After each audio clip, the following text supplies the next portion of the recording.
إلى حضرة النبي المصطفى رسول الله صلى الله عليه وسلم. شاء الفاتحة. أعوذ بالله من الشيطان الرجيم. بسم الله الرحمن الرحيم. الحمد لله رب العالمين. إياك نعبد وإياك نستعين. غير المغضوب عليهم ولا الضالين. لا حول ولا قوة إلا بالله.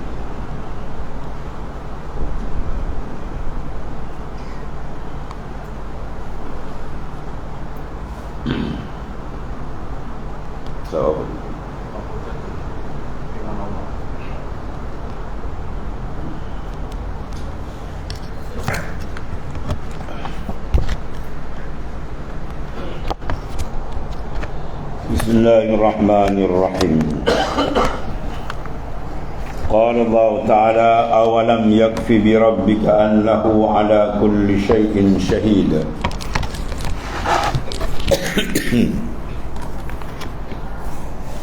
Adakah tidak memada, yakni adakah tidak cukup ia dengan Tuhan engkau, oleh bahawasanya ia, iaitu yang naik saksi,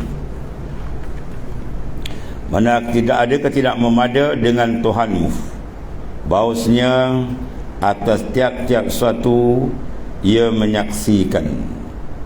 Mana cukup bagi kita wakafa billahi syahidah.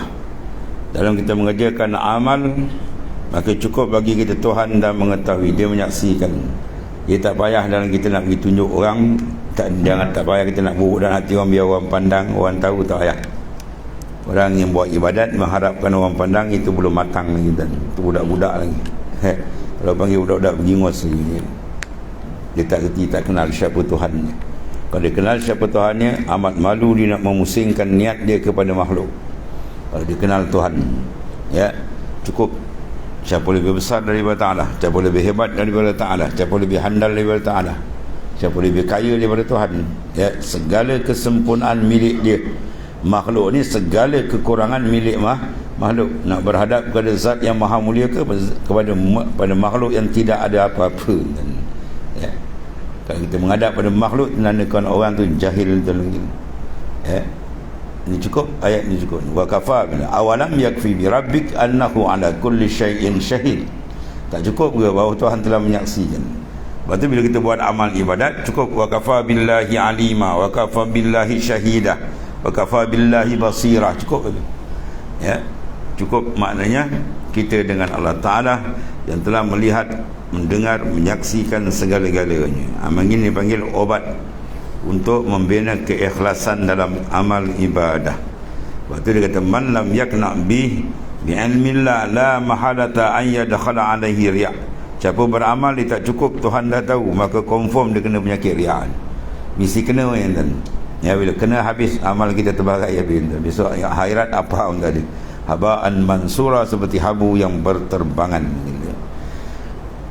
Allah.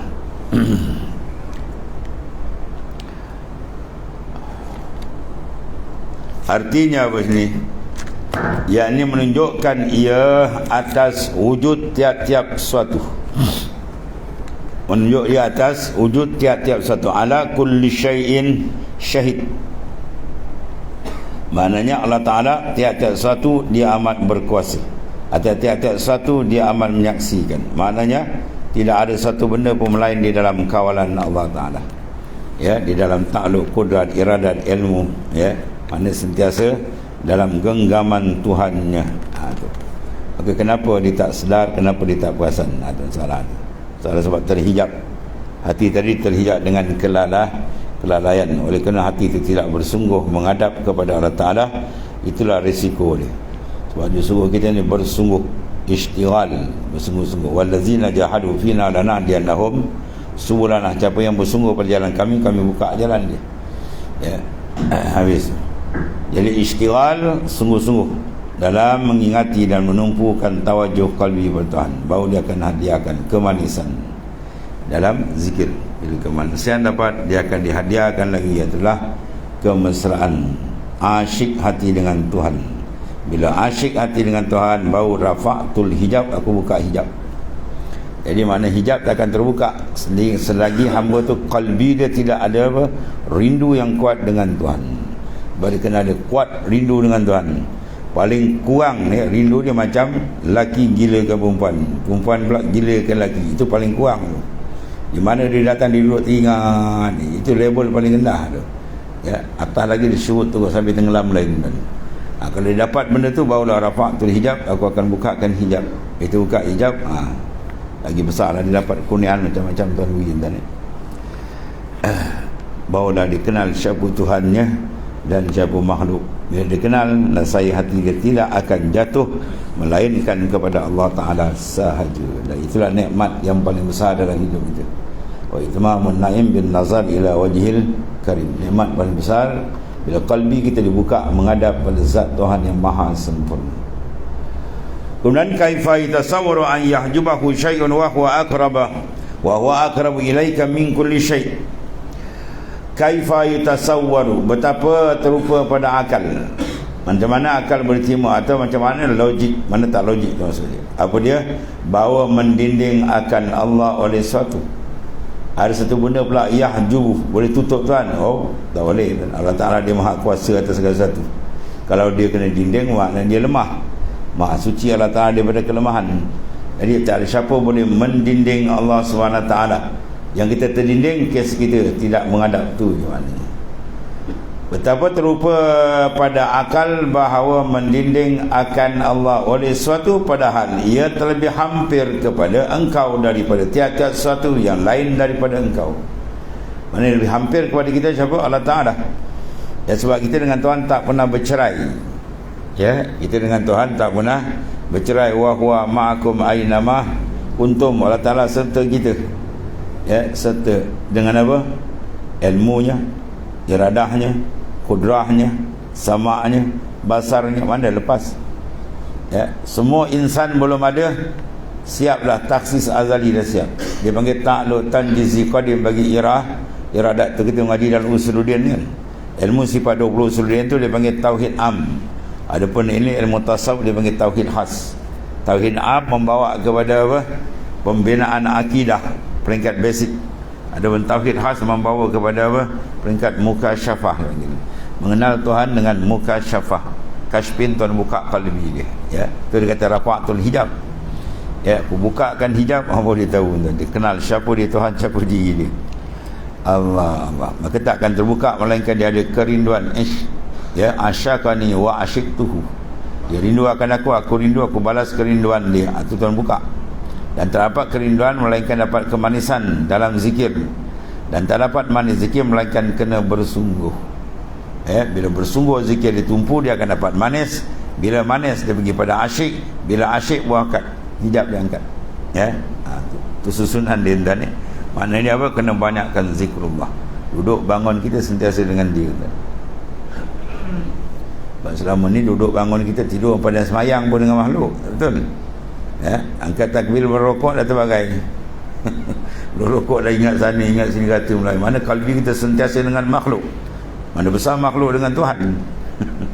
Ya, bodoh sangat orang yang menggantungkan hati dia dengan makhluk. Tu ahmak, sejahil-jahil manusia. Manusia yang cerdik yang menggantungkan hati dia dengan Tuhan. Ya, pentadbir segala-gala yang maha kaya, maha hebat. Itu. Artinya betapa terupa pada akal bahawa mendinding akan Allah Ta'ala oleh sesuatu. Mana tak terima akal, tak ada siapa boleh dinding Tuhan. Padahal terlebih hampir kepada engkau daripada tiap-tiap satu yang lain daripadanya. Nak kata kita hampir dengan kita, tak ada. Tuhan lebih hampir. Nahnu, ya, wa nahnu aqrab ilaihi min hablil warid. Ayat bawah tadi. Kerana sabit yang meliputinya ihatah Tuhan tadi dengan engkau, dan sabit qayyumiyah atas engkau. Apa nak qayyum? Yang mendirikan, yang mengurus segala-gala dia. Ya, dia sentiasa mengurus. Mana kita tak boleh gerak, tak boleh diam melainkan dengan dia. Adakah ia jauh? Atau maknanya. Tapi bukan hampir makna begini. Di hampir ada dua, satu hampir hissiyah, satu hampir maknawiyah. Yang dikenaki hampir pada makna maknawiyah, bukan hissiyah. Kalau hampir hissiyah, dua objek dia duduk dekat, atau hampir panggil. Kalau macam ni dia agak jauh. Kalau dekat gini. Kalau hissiyah bermakna dia ada tempat. bertempat, berupa, itu muhal, mustahil atas Ta'ala. Sebab dasar kita paling besar ialah laisa kamitslihi syai'. Tak ada satu pun serupa dengan Tuhan. Sebab zat dia wajib, zat kita mungkin. Zat Ta'ala ialah wajibul wujud, zat yang wajib boleh ada, mana akal tak terima tak ada. Adapun zat kita ni mungkin, mana akal terima ada, dan tak ada pun akal kita terima. Boleh ada, boleh tak ada. Bermakna wujud kita adalah arid, wujud Tuhan adalah asli. Ya, wujud Allah ialah asliyun. Adapun wujud kita aridun, baru datang. Sebab asal kita adamun mahad, tak ada semata-mata. Lepas tu kita ada surat beranak kan. Mula lahir, dulu tak ada. Tu. Maka mana sama zat yang bersifat sedia kala, qadim, ada dia. Kita tak, sifat kita hadis baharu je ada, kita asal tak ada. Kerana sabit meliputi Allah Ta'ala dengan engkau. Mana firman Ta'ala, wa nahnu aqrabu ilaihi min hablin warid. Wa nahnu, mana kami. Ada orang persoalan kami, kata Tuhan satu, ni kami ramai. Ada juga kan, dia buat laya buruk. Dia ni kau bahasa wajib bahasa Arab tu. Nahnu wa ta' dia pun. Nahnu dua ta' ni. Pertama, ya, nahnu dengan makna mutakallim ma'a ghairi. Dia bercakap ada orang lain, mana ramai. Satu lagi nahnu dipanggil li mu'azzim nafsah, membesarkan diri. Jadi di sini guna mu'azzim nafsah. Mana Tuhan menggunakan dia membesarkan dia. Kami bukan ramai, dia sekurang. Maknanya membesarkan akan diri. Aqrabu ilaih, terlebih hampir kepadanya min hablil warid, daripada urat leher. Urat leher kita dekat sini kan. Tuhan lebih hampir. Maksud dia apa? Kalau ulat leher dengan sebab dia tadi, kalau putus menyebab kita boleh mati kan, mana sangkutan dia dengan kita, maka akan lebih pada itu. Semua dalam genggaman kuasa dia mana, ya. Seluruh ilmu mana kita terikat, hampir dengan mana terikat dengan inkishaf. Sebelum ada makhluk, ilmu Tuhan dah terdedak semua jadi dah. Ya, dah ada dalam ilmu Tuhan. Kemudian kewujudan kita diikat dengan taksis iradat. Kalau Tuhan taksis ada lah. Kalau dia kata tak ada lah kita. Bila berlaku tu azali, dia panggil ta'alluq tanjizi qadim bagi iradat. Sampai masa dia jadi, itu ta'alluq apa dia panggil taksir, apa taksir kesan. Ya, dia mengadakan atau meniada. Ya, kesan kewujudan dan kesan dia ada. Mana mengeluarkan min haizil adam ila wujud, itu adalah Allah Ta'ala, zat yang bersifat kudrat yang melakukan, yang memindahkan daripada tak ada kepada ada. Kemudian dipindah pula, dah tak ada, dipindahkan kita jadi tak ada balik. Jadi mana semua terikat dengan dia. Tidak ada satu makhluk pun yang terlepas dari Allah Ta'ala, dari seluruh ilmunya, iradahnya, kudratnya dan seterusnya. Atau mana akrab, dia lebih hampir.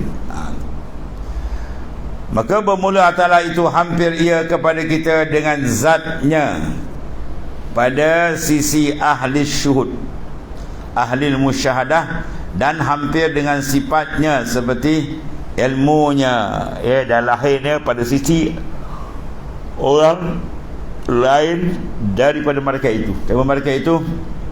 Iaitu ahli musyahadah, ya, berpandangan dalam dengan pandangan lain. Ahli musyahadah dipanggil apa? Dia nampak maknanya hampir bizat. Tu lagi tinggi, ya, segala-galanya dengan dia. Sifat-sifat pun akhir tunjuk pada zat juga, ya. Mana ada sifat boleh berdiri sendiri, mana sifat yaqumu bizat, habis.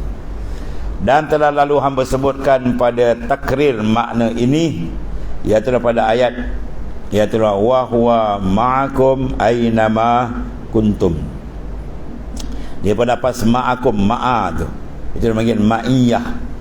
Ma'a bermakna serta. Dalam tarikat Naqsyabandi ada gunakan murakabah ma'iyah, memurakabahkan ayat ni. Dia panggil murakabah ma'iyah sebab dia ambil mana ma'a. Wa huwa, Allah Ta'ala tu ma'akum, serta kamu, ya, aynama kuntum, di mana saja kamu berada, ya, di mana saja kamu berada, kita dalam ta'aluk dia. Itu maknanya ta'aluk ilmu, ta'aluk iradat, kudrat, itu dengan sifat lah. Jangan pula dia kata Tuhan berada di mana-mana, itu salah kan? Ya, jangan kata Tuhan berada di mana-mana, bermakna sudah bertempat. Ya, mustahil. Sebab tempat, masa itu adalah makhluk. Maka mustahil makhluk kawal Tuhan. Kawal Allah Ta'ala yang mengawal makhluk. Lepas tu jangan berhubung dengan masalah Ta'ala, kita tak boleh tanya di mana. Aina Allah, tu soalan salah mungkin. Ya, di mana atau bila masa. Ya. Tu tak boleh tanya tu. Lepas tu sifat yang dipakai oleh makhluk. Makhluk boleh tanya, bila anda sampai? Anda duduk sini bila? Berkampung di sini bila? Atau bila dia mati? Atau boleh. Atau di mana? Atau boleh. Kita boleh, sebab tu sifat kita. Ya, maka Allah Ta'ala jangan tanya di mana atau bila. Aina Allah tanya kan. Itu ada cerita panjang bahas. Allah Ta'ala. Iaitu serta kamu barang di mana ada kamu. Suratul Hadid ayat 4.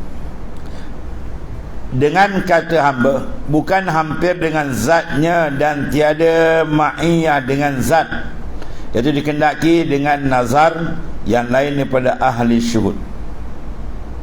Kalau ahli usuluddin dia pandang ma'iyah dengan mana? Dengan mana sifat dia. Sentiasa kita dalam ilmu dia, kudrat dia, iradat dia tak lepas.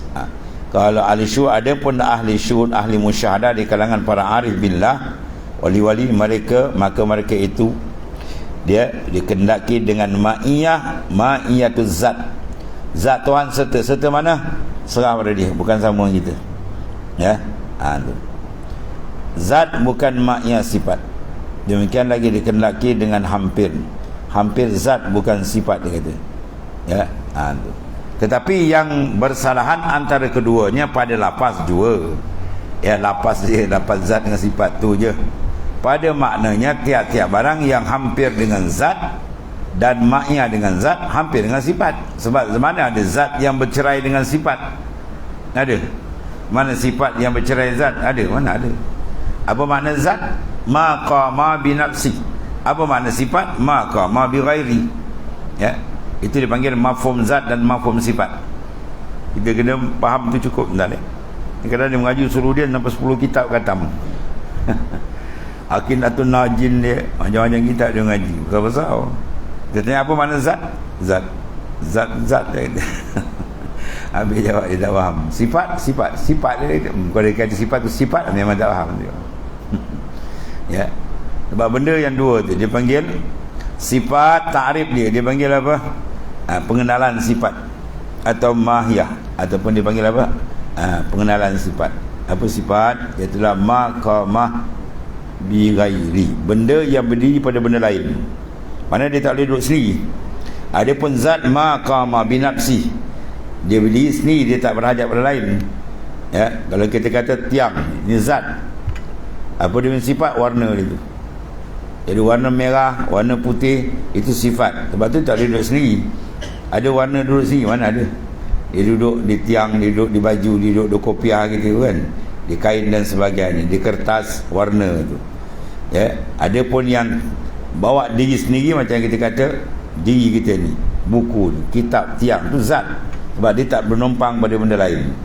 Ya, jadi tiap-tiap zat mesti bersifat, dan tiap-tiap sifat tidak boleh bercerai dari zat. Jadi bila kita kata zat dan sifat sama ya. Bukan sama hakikat. Mafhum dia mughayarah. Ya, mafhum dia mukhalafah. Maknanya bila sebut sifat dengan sendiri zat, ya, dia sebut zat dengan sendiri ada sifat sekali tu. Dia tak boleh bercerai tanggal. Itu maksudnya. Cuma pada lafaz tu kata pengarang dia ikhtilaf pada lafaz dia.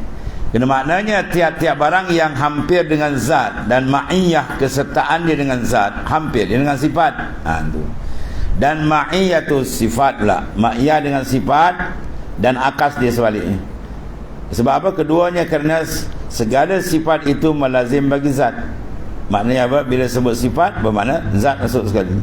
Dan berdiri ia sifat dengan dia dengan zat. Tiada boleh berdiri dengan sendiri. Kalau sifat bersendiri itu bukan panggil sifat, itu panggil zat lah. Ya. Zat yang membawa diri panggil. Zat mana bersifat. Adapun sifat yaqumu bi zat, dia duduk di zat, tak cerai. Habis. Yang penting dia ada buntan muraqabah. Dan dikata musyahadah. Ya, syuhud akan ma'iyah Allah Subhanahu Wa Taala dengan makna makhluk tidak lepas dari dia. Mana memandang keterikatan seluruh makhluk dengan Tuhan, itu penting. Jangan sekali-kali makhluk tu perasan dia terlepas, dan tak ada siapa boleh terlepas daripada ikatan dia dengan Tuhan, ikatan ilmu dia, apa nama, iradah dia, kudrah dia dan seterusnya. Sebab kalau dia tak perasan, dia terikat, dia habis. Mula rasa diri dia besar. Kalau dia rasa dia terikat, dia dikontrol, dia dikawal, dia diarah, dia dipandu, maka dia tahulah keadaan dia berhajat, tahulah fakir dia dengan Tuhan. Boleh akan nampak kebesaran dan keagungan Allah Ta'ala.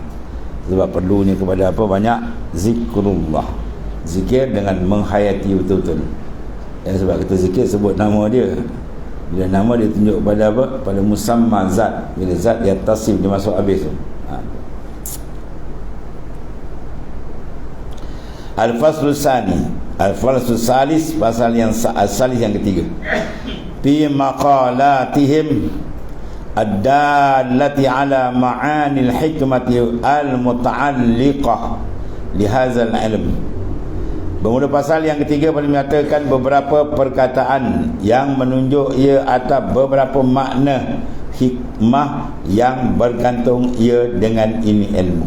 Dia akan ceritakan ma'anil hikmah yang bertakluk dengan perjalanan ilmu tauhid khas atau ilmu tasawuf.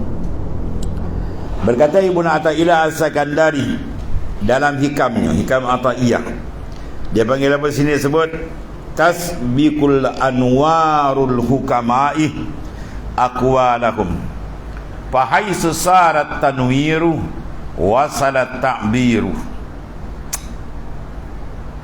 Tasbiqul anwarul hukama, terdahulu oleh segala nur makrifat segala hukama. Hukama dia para aulia yang hukum dan tahu dia punya dalilnya akan segala perkataan mereka itu. Maka sekira-kira kadar mana yang jadi menerangkan oleh nur makrifat mereka itu akan hati mereka itu, nasaya sampailah nur lapas ibarat mereka itu kepadanya. Mana kalau nur dalam dia terang, kita sampaikan ilmu 4 dia mudah tangkap. Tapi kalau nur dia tak ada, macam orang kafir. Mana ada nur tu kan gelap, zulmah, kita cakap apa benar, dia tak faham. Macam cakap dengan batu. Buat orang kafir ni panggil apa? Dia tak kenal. Bahkan Quran kata syarrad dawab, sejahat-jahat binatang yang merangkak atas muka bumi adalah orang kafir. Orang kafir tu standard itu kan sama dengan binatang yang merangkak. Lebih dahsyat Quran sebut tu, inna syarrad dawab, sesungguhnya binatang yang paling jahat atas dunia allazina kafaru. Tu Quran sebut. Lepas tu tak heran kalau Yahudi pegangan lebih teruk daripada babi dan tak ada kepala otak. Bila dia langgau. Itu maknanya apa? Dia punya apa? Jasad dia ubah makhluk, tapi akhlak dia akhlak apa? Hayawaniyah. Dia punya nafsu, kalau kita maju dalam tasawuf, dia nafsu paling bawah, nafsu ammarah, nafsu paling jahat. Inna nafsa da ammaratun, semua nafsu menyuruh ke arah kejahatan. Mana pemikiran dia jahat, pandangan dia jahat, pendengaran dia jahat, duduk bangun dia jahat aja. Tu dia Yahudi. Golongan yang dilaknat oleh Allah Subhanahu Wa Taala. Dan dia takkan reda umat Islam. Walan tarda ankal yahud wala nasara hatta tattabi'a mil, atau dia takkan reda Islam Yahudi Nasara selagi tak ikut cara dia. Habis itu. Kemudian bermula hukama, iaitulah segala ulama billah. Mana arif billah, bukan arif bi ahkamillah. Kalau arif bi ahkam, dengan hukum hakam Tuhan, 4 mazhab, 10 mazhab, itu dipanggil ulama syariah. Tinggi martabat dia. Tapi kalau nak banding dengan ulama ahli hakikat, ini lagi tinggi kan. Sebab ini arif billah terus. Yang tu arif dengan hukum. Yang ni arif dengan tuan hukum sendiri. Tu dia. Lagi tinggi arif billah. Iaitu para aulia yang mengenal Tuhan dengan jaran zauq, wijdan, syuhud dan ayan. Kalau arif bil ahkamillah, dia mengenal Tuhan bil dalail wal burhan, dengan dalil dan burhan. Orang yang mengenal dengan dalil burhan, dikenal Tuhan, akidah dia sah, tapi dia selalu lalai. Itu beza dia. Sebab dia kenal, sebab qalbi dia belum betul mantap syuhud akan Allah Ta'ala. Yang ni besok masuk neraka, keluar balik. Dia ada iman, tapi dia lalai. Bila lalai, dia buat maksiat. Sampai peringkat dia tak sempat taubat, maka terjun dalam neraka. Bila masuk neraka, kekal tak kekal sebab dia ada iman, keluar balik. Jadi dia ni golongan ahli syariat yang banyak babas-babas tapi akidah dia masih ada, maka dia akan keluar balik. Adapun ahli hakikah, orang yang hati dia sentiasa dengan Tuhan. Tu satu cerita kasyaf para aulia. Dia zikir tak putus, Allah Allah. Bila malaikat mau nak tanya marrabuka, nak tanya apa hati dia dengan Tuhan, dia tak payah tanya dia tu. Ni golongan yang ada khulud dan jannah bighairi hisab, masuk syurga tanpa hisab. Sebagaimana syahid ma'rakah, yang berlaku sekarang dia di Gaza apa semua, kita buat beribu yang mati syahid tu kan. Kita dah risau ke dia, kesian hancur. Dia dalam syurga sekarang kan. Dia dah bernikmat sekarang dalam syurga. Lebih hebat daripada kita di duduk kat Umbai. Dia lebih hebat daripada kita dalam dunia sekarang. Bercerai je roh dia, qitlatul ula, darah pertama pum terkeluar daripada syahid, maka dimusyahadahkan dia. Itu panggil syahid musyahadah. Dibuka penyaksian, dia nampak terus syurga. Dan orang bila nampak syurga, hilang segala kesakitan dunia, tak ada apa lah. Darah yang keluar tu apa tak rasa. Zahir nampak dia teruk, pada hakikat mereka sangat hebat di sana. Adalah angkat martabat dia. Kita ni belum tahu lagi. Itu syahid zahir. Adapun syahid batin, yang ni kita bincang, musyahadah tu. Sebagaimana orang menyaksikan syurga bila terkeluar roh dia, sab Tuhan tunjuk. Di sini pula dia menyaksikan Tuhan dia sendiri, ialah Allah SWT dengan mana syuhud, murakabah, disyuhud akan Tuhan. Sebagaimana hadis sahih mengatakan anta mudallah ka'annaka tarafa ilam takun tarafa illah yu'rad. Itu makna dia murakabah dan musyahadah.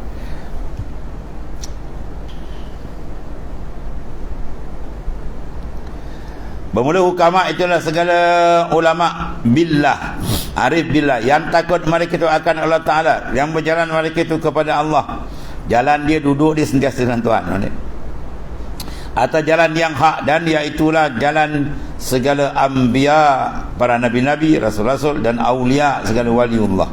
Dan menjauh mereka itu daripada segala jalan, dan menjauh mereka itu daripada segala jalan ashqiya atau ashqiya, orang yang celaka. Syaqi, ashqiya, jamaah dia.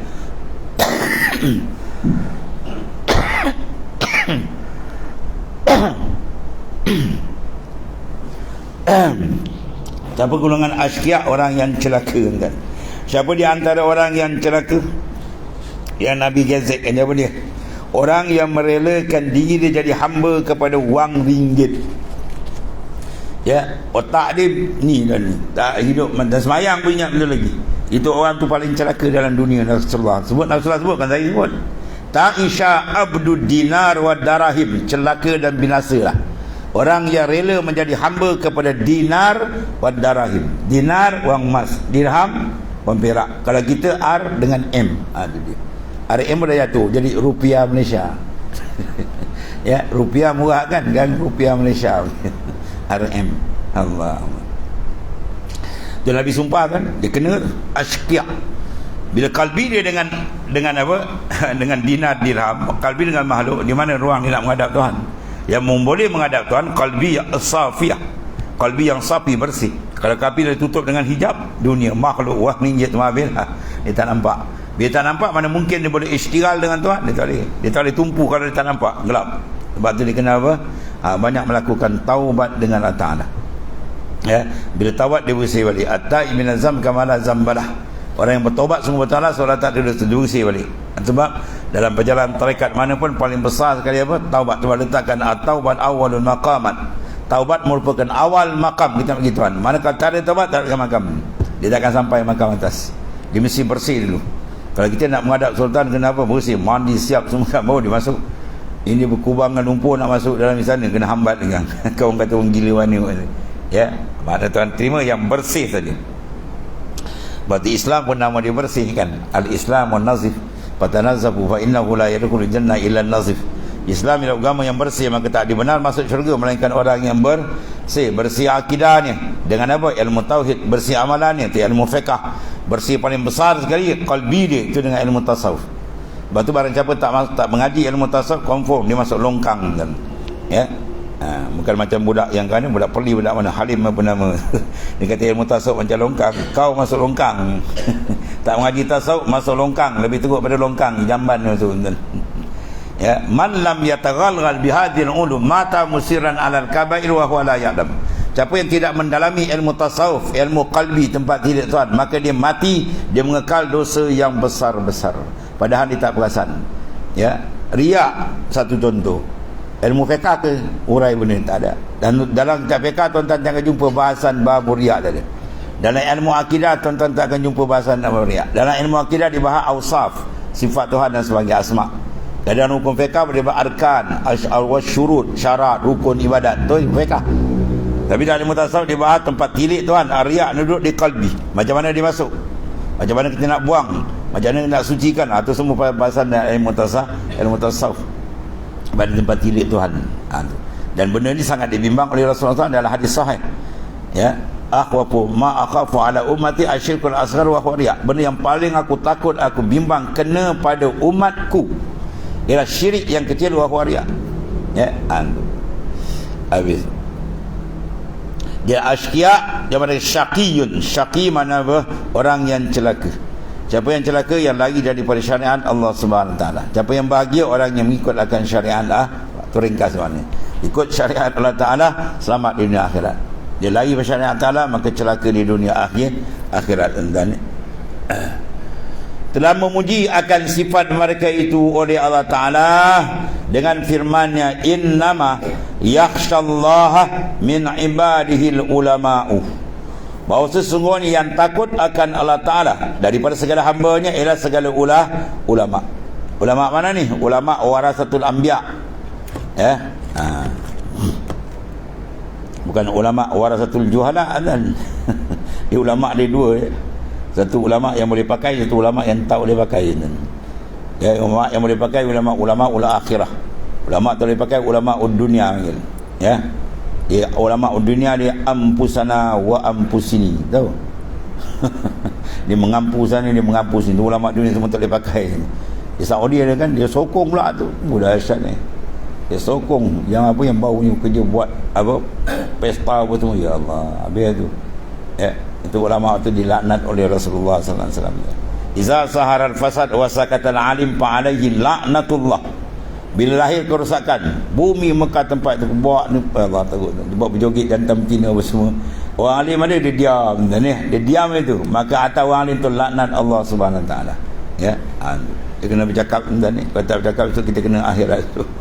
Habis tu. Allah. Jadi saya tengok sini orang yang Tuan puji siapa dia di kalangan ulama, sifat dia apa? Yakhsha. Ya, yakhsha mana gerun. Sebab tu ulama sifat dia kena ada gerun dengan Tuhan, bukan gerun dengan makhluk. Ya, dia gerun dengan Allah Taala. Qalbi dia kena bersih. Kalau dia tidak gerun dengan Tuhan, dia ada ilmu tapi tak gerun dengan Tuhan. Apa hukum dia? Itu bukan ulama. Itu dipanggil ulanya panggil. Ya, ulanya. Ulo dalam semak. Ya. Innama yakhshallaha min ibadihi ulama. Daripada ayat ini sesungguhnya yang gerun akan Allah di kalangan ulama. Bagi pada ayat ini ulama buat satu kaedah. Man lam yakhshallah falaisa bi'alimin. Mereka yang tidak ada kegerunan hati dengan Tuhan itu bukan orang alim. Walaupun kitab dia berkapal, ya, walaupun ilmu dia banyak 4 mazhab, 10 mazhab, tapi hati dia tak gerun dengan Tuhan, bukan orang alim yang sebenarnya. Ya, yang ini sangat ditakut oleh Rasulullah SAW daripada Dajjal lagi ni. Rasulullah takut. Sebab apa ni? Pandai cakap agama. Ya, sungguh dalam kitab kalau tuan-tuan buka dalam suratul Baqarah, berlambak cerita dalam tu. Ya, ahli kitab tu siapa? Orang yang alim, dia ada. Tapi kalau kena apa? Nafsu kawal dia. Nafsu kontrol dia. Ilmu dia tak ada apa pun. Ya, ilmu dia sudah jadi tidak manfaat. Habis rosak. Ba'nasu halikun ila al-alim wal alim la halikun ila al-alim wal alim la halikun ila al-mukhlisin. Manusia semuanya rosak melainkan orang yang berilmu. Yang berilmu rosak melainkan beramal. Yang beramal pun rosak lagi melainkan ya ikhlas. Dia 3 benda tu kan dia. Rangkuman 3 benda: al-ilmu, al-amal, al-ikhlas. Baru dia jadi insan muttaqin. Barulah martabat dia diangkat oleh Allah Ta'ala. Inna akramakum indallahi atqakum, semulia-mulia kamu sisi Allah orang yang paling tinggi darajat takwa dia. Itu dia. Habis. Dan sabda Rasulullah SAW, al-ulama'u warasatul anbiya'i, bermula segala ulama ialah segala orang yang menerima pusaka daripada segala anbiya. Ya, nabi-nabi tak pusakakan apa? Duit, dinar, tapi pusakakan ilmu dan amal. Ya, Allah. Dia ada orang tanya juga, ya. Tu ada ulama tak betul begini-gini apa pasal? Sedangkan Quran kata dia takut. Tengok dalam ayat. Tuan-tuan tengok dalam pertama tadi ayat ya. Surah Fatir ayat 28. Innama yakhshallahu min ibadihil ulama. Lepas ulama tu ada alif lam tak? Ada. Ada kan? Dalam hadis membawa al ulama ada alif lam tak? Ada. Di bahasa Arab dia lain kan. Kalau ada alif lam dengan tak ada alif lam makna lain. Alif lam dipanggil alim li ahli zihni, yang termaklum, bukan sembarang ulama. Ya. Macam ketika inna salata tanha 'anil fahsya'i wal munkar. Dia orang tanya, tu ada buat sungguh semayang mencegah fahsyak munkar. Ni dia lepas semayang nombor ekor keluar daripada kocik. Dia semayang ke RNR kan semayang. Lepas tu dia bangun salin seluruh ekor, nombor ekor berjela keluar. Motor-motor dia masuk ke balik. Tadi pun lepas semayang, macam mana kata semayang mencegah munkar? Dia semayang dengan nombor-nombor ekor dalam kocik. Jawab dia apa? Tengok pada lapas as-salat ada alif lam atau tidak. Dia kalau datang dengan lapan makrifah lain makna. Kalau dia datang lapan nakirah tak ada alif lam tu lain makna. Dalam tu ada alif lam tak? Inna salat ada alif lam tak? Ada. Sesungguhnya semayang bukan sembarang semayang. Semayang betul-betul macam mana Rasulullah kata, sallu kama ra'aitumuni usalli. Mau kena semayang macam mana aku semayang. Kata. Bahawa semayang terjadi tanha anil fahsya'i wal munkar. Jadi benteng. Sebab bila semayang hati dia gerun dengan Tuhan, mana dia berani buat benda kotor kan? Hati dia dengan lazat dengan Tuhan, rindu dengan Tuhan, mana dia berani lawan perintah Tuhan? Kekasih takkan buat benda yang kekasih dia tak suka. Tapi bila hati itu ada mahabbah, rindu dengan Tuhan, tu dalam semayang dia ambil 9 mutiara besar tu. Mukalamah ada, muhaddasah ada, musyah, semua dalam semayang tu. Saya Daud buka 9 mutiara. Berapa mutiara kita dapat? Tuan-tuan tengok balik cek. Dia dapat benda tu memang tampak luar biasa kalau dia dapat semayang sebenar-benar semayang. Batu Nabi pula warning, man lam tanha salatu anil fahsya'i wal munkar lam yazdad minallahi ila bu'dah. Barang siapa semayang sedangkan semayang dia tak cegah daripada fahsyak munkar, buat semayang tapi munkar buat lagi, maka dia tidak bertambah melainkan bertambah jauh dari Allah. Ini ulama cukup takut. Para arif bila cukup takut jauh dalam ibadat. Kalau jauh dalam maksiat senang, dia minum arak, dia berjudi, dia pun tahu dia silap. Cuma dia rasa dia degil dia. Tapi kalau dia dalam ibadat dia jauh, yang ini bahaya. Segi zahir semua hebat, orang pandang dia hebat, padahal dia jauh dengan Tuhan. Itu benda-benda yang perlu diamati. Bila nak amati dia, ilmu tasawuf lah dia main dalam kan. Dia cek ilmu tasawuf ni seolah-olah pakar dalaman kan. Kalau sakit kanser barat semua, kita tak boleh bawa doktor biasa, ni kena bawa sana. Bilik khas dimasukkan kamera, dimasuk apa, cuma alat-alat mahal kan. Nak cek dalam. Itu ilmu tasawuf. Bukan sekadar luar, dalam nak tengok. Tempat dalam tempat tilik Tuhan. Oleh kerana itu ikut apa yang Tuhan lakukan. Mana kata Profesor Rajab di ulama besar di Silan, kamu jangan ukur orang dengan lahirnya. Lahir orang boleh tiru. Nak pakai sembahan jubah kan, sempah 2 minggu dah siap. Kamu ukur batin ni kan. Dalam itu kamu berarti ukur manusia dengan rohani dia, bukan ukur dengan jasmani luar lah. Tapi nak tahu mana batin, batin jadi luar tanda. Innal kalamu la fil fuadi wa innama ju'ilal lisana 'alal fuadi dalilan. Innal kalam, semuanya kalam manusia yang keluar ni 'alal fuad, terhadap hati sebagai dalil. Mana kalau dia bercakap tu kita kenal orang ni dia lain mana, dan dia ahli dunia ke, dia ahli akhirah ke, dia ahli lah, dia kenal dengan kalam-kalam itu. Itu maksudnya. Allah. Dan dikenaki dengan pusaka di sini ialah pusaka ilmu dan amal. Rasulullah tak tinggalkan apa tuan? Kelapa sawit, tamar, ladang tamar tadi. Dia tak tinggalkan ternakan banyak tadi. Yang ditinggalkan 2 perkara, al-ilmu wal ibadah, al-ilmu wal amal. Kata Imam Ghazali, di dalam kitab Minhaj ada ya. Kita baca lepas isyak dekat masjid apa? Di Pulau ya. Dia kata wa'lam annal ilma wal ibadah jauharan ila ajrihima kana kullu kullu ma tara wa tasma'u min tasnifil musannifin wa ta'allumi al-muta'allimina wa wa'izil wa'izina wa nazaral nazilina bal li ajrihima unzilatil kutub wa ursilatir rusul bal li ajrihima khuliqatil samawati wal ard wa ma fihinna ya minal khalaq. Ketahui alimu bahawasanya ilmu dan ibadat ialah dua permata, dua mutiara mahal. Ya, ada permata sampai ratus ribu dia kan. Tengok Zamrud sampai 300-400 ribu dia nilam apa lagi tuan. Ya. Permata-permata mahal. Jadi yang ni lebih mahal daripada itu. Jadi dua permata yang sangat mahal atas dunia apa? Ialah ilmu dan ibadah. Ya, dua permata yang tiada diketahui keduanya, dan kerana keduanya tiap-tiap barang yang engkau lihat dan engkau dengar daripada karangan sekalian orang yang mengarang. Ya, kita tengok tasniful musannifin, karangan ulama-ulama, wali-wali besar, beribu-ribu kitab dibahas apa dan tu dua lah.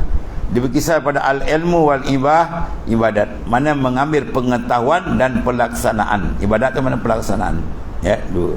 Melaksanakan perintah Allah Ta'ala yang dipimpin oleh cahaya ilmuwan. Dan makna mengarang dan ajaran, ya, sekalian orang yang mengajar, semua dibincang tajuk dua yang besar. Ya, itu. Dan nasihat segala orang yang memberi nasihat, semua dibikisar atas apa? Ilmu dan ibadat. Dan perbantahan orang yang berbantah daripada ilmu pun dia juga, tetapi kerana keduanya lah diturunkan akan segala kitab. Semua kitab al-munazzal minas sama' diturun daripada langit, semua membincangkan apa? Ilmu dan juga ibadah. Ilmu untuk mengenali Tuhan, mengenali cara kita beribadah pada dia dan cara melaksanakan syariat dia.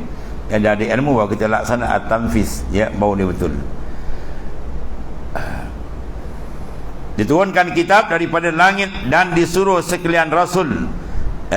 Dan tetapi kerana keduanya ilmu dan ibadat dijadikan akan 7 petala langit dan 7 petala bumi. Kisah apa? Ilmu dan ibadat. Kemudian berkata Imam Ghazali, dan ta'ammal, yang mana perhati, semak betul-betul olehmu akan 2 ayat di dalam kitab Allah SWT yang menunjukkan kelebihan ilmu dan ibadat. Pertama, Allahul ladzi khalaqas sab'a samawatin wa minal ardi mislahunna yatanazzalul amru bainahun lita'lamu annallaha ala kulli syai'in qadir wa annallaha qad ahata bi kulli syai'in ilma. Padahal ayat ni apa? Dia menunjukkan ilmu. Ya. Bermula Allah Ta'ala yang menjadikan akan 7 petala langit dan 7 petala bumi seumpamanya, mana dia dedahkan ilmu pada kita. Dia adalah Khalik pencipta. Dia turun oleh wahyu antara segala mereka itu, segala langit dan bumi, supaya apa? Mengetahui sekalian kamu. Mengetahui apa? Ilmu. Ya, supaya kita sedar dan faham dan tahu akan bahawasanya Allah atas tiap-tiap suatu amat kuasa. Mana semua sesuatu ini adalah menunjukkan kekuasaan Allah Ta'ala. Ya, innallaha, sesungguhnya Allah ala kulli syai'in, atas tiap-tiap suatu. Semua makhluk, kecil, besar, langit, laut, semua sekali, termasuk arah semua sekali, dia panggil syai', suatu. Maka Allah Ta'ala berkuasa. Jadi makna atas tiap-tiap satu tu semua kita tengok ada kudratillah, dia akan nampak. Ya, akan nampak, mana menunjuk akan kudrat Allah Ta'ala, kekuasaan dia. Ya, sebab kudrat ditakluk apa? Semua makhluk kan. Al-qudrat wal iradah muta'alliqatan bi jami'il mumkinat. Kudrat dan iradat dia bertakluk pada semua makhluk. Tahsis iradat itu takluk iradat. Bila dah sampai dia jadi, itu kudrat atau maknanya. Ya, semua dalam kekuasaan dia. Mana lita'lamu, supaya mengetahui mereka itu. Mana supaya mengetahui apa? Ilmu. Mana ilmu mengenal Tuhan adalah perkara yang besar. Dan bahawasanya Allah Ta'ala telah meliputi ilmunya dengan tiap-tiap sesuatu. Di sini menunjukkan bahawasanya ilmu itu ada benda yang besar. Kemudian berkata siapa? Imam Al-Ghazali radhiyallahu anhu, dia dan memadalah dengan ayat menunjukkan kelebihan istimewa, kelebihan ilmu dan ilmu tauhid. Ya. Kemudian amal pula, wa ma khalaqtul jinna wal ins illa liya'budun. Maknanya tidak kujadikan jin dan manusia melainkan mereka, maknanya menyembah akan laku, makna mengenal akan laku dan menyembahnya. Sebab Ibn Abbas tafsirkan liya'budu ay liya'rifun, supaya mereka kenal. Mana mungkin manusia sembah kalau dia tak kenal. Dia dua tu kelebihan besar yang Tuhan letakkan sebab kejadian dunia. Kemudian berkata ia dan memadalah dengan ini ayat menunjukkan atas kelebihan ibadah ya kepada Allah Subhanahu taala amat besar. Kemudian katanya bermula yang diqasad dengan dijadikan akan dunia dan akhirat ialah mengetahui dengan Allah Taala dan ibadat kepada Dia. Ya, tujuan dia sebenarnya apa? Allah jadikan ialah untuk manusia mengenali Dia. Uhibbu an urifa fa khalaqal khalq, aku kasih aku dikenal, maka aku jadikan segala makhluk mana untuk mengenali Allah. Sebab bila kenal Tuhan, tetap dia akan mana setia dan istiqamah dalam melakukan amal saleh. Bila dia kenal, ya, kalau tak kenal tu masalah. Kalau dia kenal, confirm hati dia akan kasih. Sebab Allah Taala zat yang maha sempurna. Mana hati yang tak jatuh kalau lihat benda paling hebat? Ya, hati manusia ni dia akan jatuh pada benda paling cantik, paling hebat, paling lawa, paling besar, paling kaya, semua dia punya. Segala kesempurnaan milik dia. Sebaliknya segala kekurangan milik makhluk. Makanya hati makhluk dia nak benda hebat ke benda tak? Benda sebalik dia tak nak. Benda mahal ke benda murah? Dia nak benda mahal, dia nak benda yang bermutu, dia nak benda yang paling handal, paling hebat. Maka siapa lebih hebat dia Ta'ala. Sebab kalau dia kenal kehebatan Tuhan dengan makrifat sebenar, confirm hati dia takkan lepas daripada Tuhan, takkan lupa, takkan lalai dan takkan dia berani maknanya untuk melawan perintah Tuhan. Bahkan dia makin lazat melaksanakan segala arahan Allah Ta'ala. Sebab apa? Sudah jatuh cinta. Sebab wajib kita menjatuhkan hati, cinta hati kita pada Ta'ala. Ya, ni jatuh cinta dengan orang, dengan Tuhan tak entu, tu sesat. Jatuhkan cinta kita kepada Dia. Sebab Dia segala-galanya. Dia paling hebat, paling cantik, paling hebat, paling lawa, paling segala-gala kan, segala kesempurnaan hak dia. Maka makna kenal betul-betul, insya-Allah dia tak akan lari. Dan bila dah kenal betul, dia tak akan langgar syariat Allah Taala. Itu tanda dia kenal, ya. Kemudian summa qalu wallahu a'lam. Bismillahirrahmanirrahim. Alhamdulillahirabbil alamin wassalatu wassalamu sayyidina maulana Muhammadin. Alhamdulillah. Subhanakallahumma